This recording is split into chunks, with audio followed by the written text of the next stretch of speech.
Hi everyone, so I'm going to show you guys an interesting way to incorporate some Deco mesh tubing within your bows. Traditionally, I'm not a huge fan of Deco mesh tubing. Most likely is because I've used it so many times once I got started that I'm kind of out of that phase, but I have seen it quite a bit lately, and I thought I would incorporate it into a design simply because it is a unique texture, and they are so readily available in so many different colors. These ones actually came from the Dollar Tree. They are only $1 a pack, so an extremely good deal if you're in a pinch and have to use them. Typically, if you purchase from other wholesalers, they're about $5 to $7 a pack, which is a little bit more expensive, obviously, but you do get more Deco mesh tubing per those rolls. I think they come in 20-yard rolls versus 10, and also the quality is a lot better. As you guys know, what you pay for, you get in quality. So these are inexpensive, but they do have a tendency to have kinks throughout the entire cluster of it. So let me see if I can find any right now, but sometimes what they have is little creases here where they may have gotten burnt when they're being made. This one looks like it's pretty good, but we may end up using some of the silver, which may or may not have a little kink in it, which is okay since you are only paying $1. But you do want to keep in mind that if you are designing a wreath and you need a large piece of it, if there is a kink halfway down it or in the loop portion of it, it does take away from your wreath, and it does look rather cheap if the Deco mesh tubing isn't perfect. So if you do purchase from a wholesaler or an online source, you do end up getting better quality. But today what we're going to be doing is using some 4th of July ribbon to design a pretty bow using some Deco mesh tubing. Feel free to choose whatever 4th of July ribbon you want. I decided to just quickly talk before we actually make the bow to tell you guys to take advantage of off-season products. You know, right now it's Easter, so more than likely you won't see any reds, but if you are able to find a cobalt or navy blue, those work perfectly for the 4th of July. Same with Christmas, if you have a solid red ribbon or a solid white or silver or a blue, and you get it at a reduced cost, you can use them throughout different holidays every year. So just be frugal and shop smart and use holiday ribbons that aren't specifically for the holiday. Any ribbon will really do. Any red ribbon for Valentine's Day or whatever, if you purchase those at a reduced cost, feel free to use them for 4th of July or other seasons because you are ending up saving money and the design will be the same since you are using just generic colors.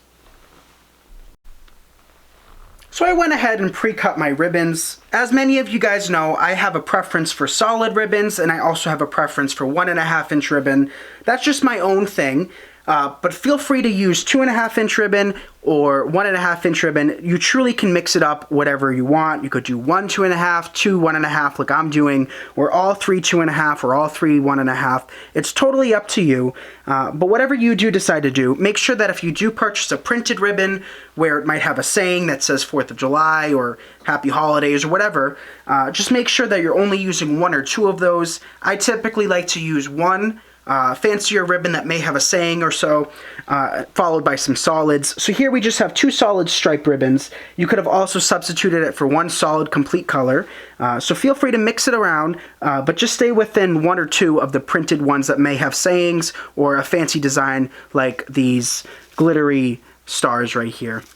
So I pre-cut 9 pieces of ribbon, 3 of each, and I cut them 24 inches in length. And typically when we design funky bows or bows of that nature, we design on the spot and we cut on the spot so that some tails are longer, some tails are shorter. This bow is going to be a little bit more precise, a little bit more even than our typical bows that go in the wreaths. Reason being, often people will purchase bows alone. You'll see it more likely at Christmas time, but keep in mind people do purchase bows for cemeteries and place a bow on top of the headstone or on top of the urn. So people do like individual bows, and this is going to produce a relatively large bow. It's not going to be as large and grand as our tree toppers or anything of that nature, but this will be more than enough for a complete design on itself. You could place it on a lamppost, a lantern, you name it. People do enjoy bows. For this bow, I most likely will charge anywhere between $12 and $18, depending on if we add any other decorations later as we go. But 3 individual pieces of ribbon, cut at 24 inches in length, so in total we'll have 9 loops and 18 tails. So let's get started. We're going to start off with our 2.5-inch ribbon, and we're simply going to just fold it in half so that our tails are pretty much the same length, and go down about 4.5 inches to 5 inches. and open up the tails just like that. At this point, we can come in with some Deco mesh tubing if we decide to do that. If not, you don't have to do it, but to do this, what I'm going to do is I'm just going to place it in the middle and add a few loops here and there. And I'm keeping these pretty much the same length as the tails, and you'll also notice that I'm not having any remnants extending. Reason being is they do have a tendency to fray, and I don't like the look of them fraying, so I'm just going to leave them closer towards the central portion of our bow, just like that. And as we progress and add more ribbons to it, they will hide it. So our next piece of ribbon, we can do the same thing, or we can just measure out a loop or a tail, just like that, instead of folding it in half and working as we go. So this is going to be a little bit more tedious than our traditional bows, reason being we do only have two hands, and it is rather difficult to hold everything at once, but I'm sure you guys can manage. And if not, and you'd like another tutorial using a Bowdabra, which is essentially a third hand for you, let me know in the comments section. I'll be more than happy to design that for you all. But let's add some more Deco mesh tubing. We'll just place it directly on top, and like I said before, we are keeping the tail portion of it closer towards the middle, because I don't like them to fray a little bit. I like them to be nice and clean, and by having just the loops, there's no chance of it fraying.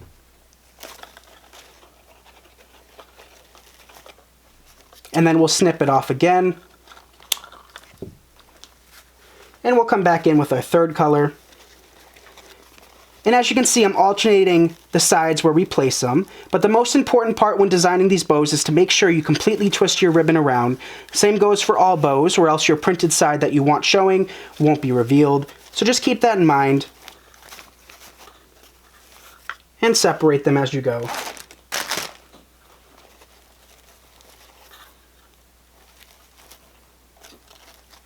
So I'm adding 3 loops of the Deco mesh tubing, pretty much the same length as the loops of the ribbon. And now we'll come back in with another 2.5 inch ribbon. Place that directly on top. Pinch and twist. And gather in the center.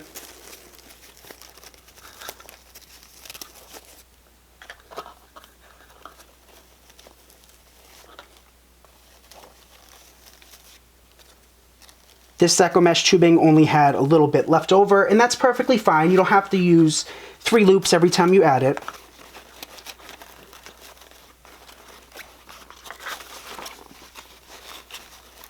And if your bow's not looking exactly the way you want it right at this point, keep in mind we still have to fluff it and adjust it. So right now it's not in its final state.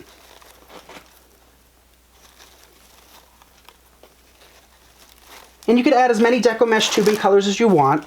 I typically recommend you stick in with the 3 color, the red, white, and blue. You could be adding some silver as well. Silver is a great alternative for white. Now we'll come back in with the red stripe. And this red stripe I've used many times within the group for Christmas, for Valentine's Day. We've used it in the past.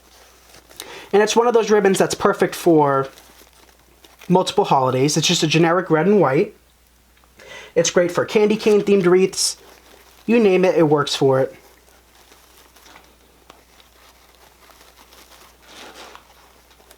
And even the Deco mesh tubing, even though it's not wired, we can always come back in later and manipulate it a little bit.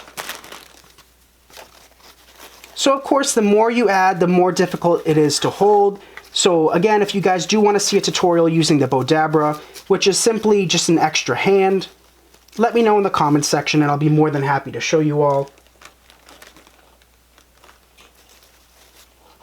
We'll add a little bit more of the blue.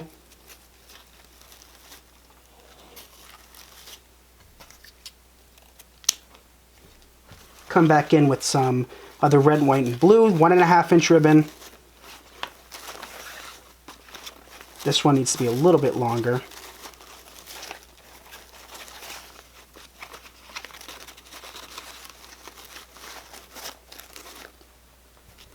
And then we'll just add 1 more of the Deco mesh tubing and come back in with our final ribbon.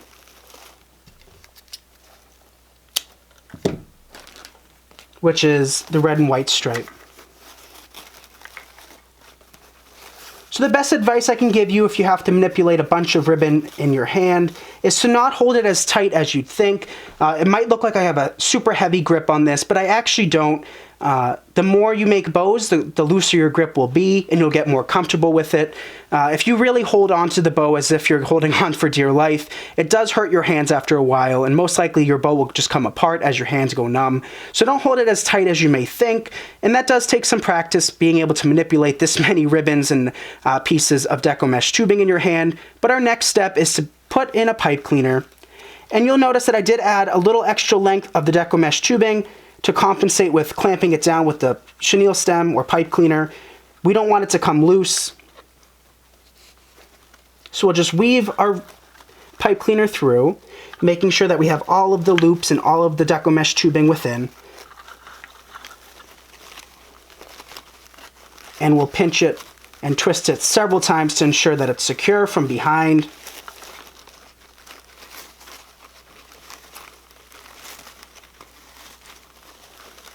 And here we have our bow. Doesn't look like much, but our next step is to begin fluffing it. So before we fluff our bow, I just want to give you guys a quick rundown for the item numbers and the estimates towards prices. These ribbons are typically inexpensive. This one ran no more than about $3.50, and they have these in all sorts of colors. Typically their most used style is for sports themed wreaths, where it's one color on one side and the other color in the middle. So basically two colors in one piece of ribbon. This one has three. This one came from either Trendy Tree or Craft Outlet. They will carry all of these ribbons, both of those locations. And as you guys know, I do have a love for Trendy Tree. The people behind it are just extremely amazing. So if you can shop local or shop small businesses before bigger businesses, I definitely recommend it. And I definitely recommend Trendy Tree and their products. So the item number for this is SP578-9-01. If you just type in 4th of July ribbon on trendytree.com or craftoutlet.com, all of these different styles will pop up, as well as different styles as well. So the 2.5-inch ribbon, which is a solid red canvas with glittered blue stars and kind of a navy to cobalt blue. This item number is RG0166524. This one is probably one of the more expensive 4th of July ribbons, most likely retailing for about $6 or $6.50 a roll, but still a great value since you have such high quality ribbon like this, and a little does go a long way. We used 3 sets of pieces that were 24 inches in length, so just basically 6 feet of that.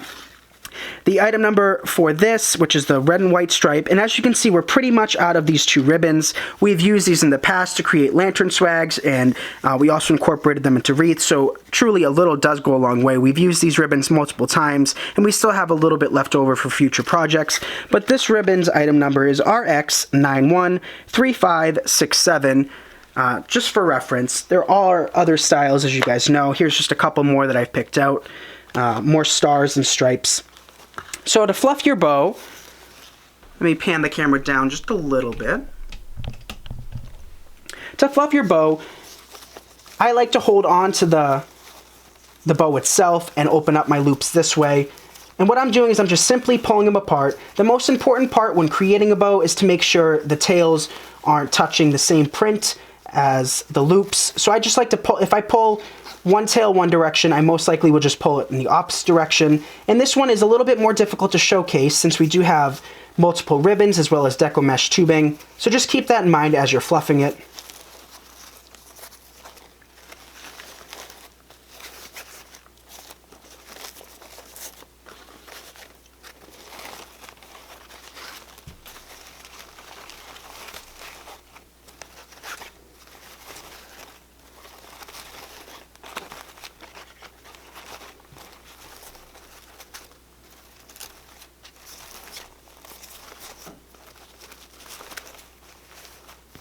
So you could make 3 of these bows and place them within your wreaths. That'd be very pretty. Or you could just sell these all on their own. People do love to purchase singular bows. And if you do have 2 tails that are a little bit longer, you may have reduced the size on the opposing side, or it just might be a little bit longer on this side. You can just snip that short. We are trying to keep this bow as rounded as possible. So if you do have any of those tails where you may have cut the ribbon a few inches longer, just snip them off.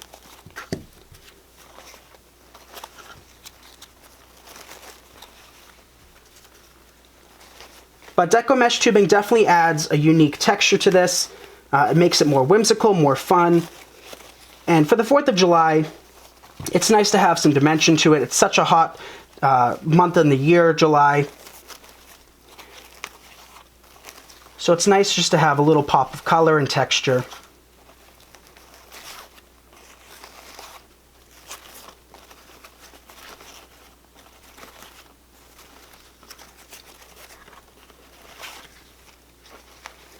But even these would be perfect on top of presents, not necessarily for the 4th of July, unless you know somebody actively in the military or a veteran. But you can make these bows in all sorts of styles and colors. This is perfect for Christmas. You could place this directly on top of a present for a kid, and they really like the Deco mesh tubing. You could add more different colors of Deco mesh tubing. You could pull these around. They aren't wired, but they are easily movable just by pulling them. And the thing that I want to stress the most when designing a bow using Deco mesh tubing like this one is to make sure that you add a little bit of extra length towards the middle of the Deco mesh tubing. A slight overhang will definitely help reducing it being pulled out. If you have about a couple inches or so, like I did in this case, where you can kind of pull them apart and see a little bit of a remnant of the tail, it'll definitely help support the bow a little bit by making sure that they're not easily pullable. But another point is to make sure you tie or twist it from the back several times. You want to really pull on the bow and twist it from behind so it doesn't come apart, especially bows with Deco mesh tubing. But that's a good habit to get into whenever you're making any bows for that nature. For that matter. But this one turned out really cute. I hope you guys enjoyed this tutorial. It's always fun to incorporate different materials within your bows. But if you are selling this alone, you could make a summer themed one and add some flowers to it or some leaves and textures like that. It just really makes it fun and exciting. And it's definitely better than your traditional bow, which people get really bored of very fast. So I hope you guys enjoyed this, and I'll see you all in the next video. Bye, everyone.